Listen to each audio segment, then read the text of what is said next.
like rain that we're going to be getting later this afternoon in the Northeast. I know it's been a forecast that you've been focused on. Let's bring in meteorologist Bob Van Dillen. Bob's on the roof. Next hour, I think I'm going to be on the roof. So lighting looks good, Bob. But compared to that clubhouse yesterday. Yeah, you guys got hit with rain yesterday on Long Island in New York. Right? Yeah. It was raining. The lightning came crashing down too, about 2:45 yesterday afternoon. And really what that did, you guys, is stack more humidity into the atmosphere out across the island. And I just walked out here right now. The dew point is 73 degrees, but there's a nice little breeze, so it doesn't feel quite as clammy as it could.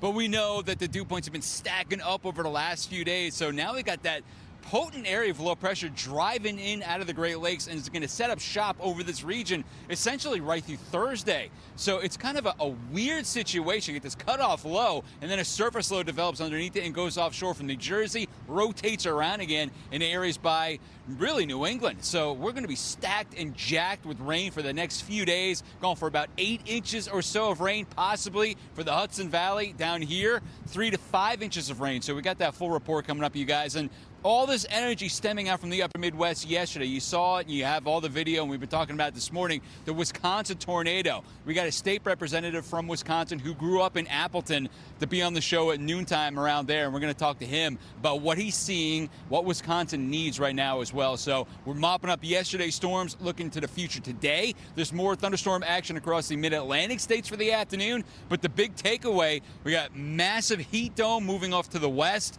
rain coming in here, and it is really going to start hammering us, hopefully when Steven's out here. I'm just joking. It's dry for me right now. I'll be using Bob's raincoat. I don't know if you have a raincoat, yeah, but you will have some sort of rainy coat after your show. Yeah, I do. You can have it. You can have it. I'll let you have it, my friend. There's nothing like putting a raincoat on that's already wet. It's heavy. It's gross. Hey, Bob. Yeah, it's like wet socks. Yeah. No, I don't think anything could beat wet socks. That's number one for worst apparel to wear while wet. Hey, real quickly, we want to have a little bit of fun and take a quick little break from weather, because I think you saw this video out of Yellowstone. It's been trending on social media, and we wanted to bring it to everybody. It's a fisherman, very unsuspecting of what was happening around him in Yellowstone. He had a massive bison lurking behind him. I don't know if we have a clip of the video. There it is. Okay, so there's the bison hanging out. Admittedly, I haven't seen this video yet. Oh, you haven't seen it? Do you see the fisherman? Yeah, I see the fisherman. He looks real little on the camera. But what you can't hear is people that were shouting to him going, "Hey, watch out." So he turned around, he saw the bison, and he just walked right next to it. I don't know if you're supposed to do that. This is after that other video of the bison that lofted that man in the air. He sustained some injuries. Flipped the dude, yeah. Gosh. Yeah, Mr. Suspenders. They flipped him up in the air. I remember that one. This one turned out a little bit better, but I was looking, you guys, at the rut, the mating season for bison. It's peaking right now. So apparently that dude's hat didn't turn on that bison, which is good, because it could have been a lot uglier if we had a Randy Bison charging this guy when he didn't even see it coming.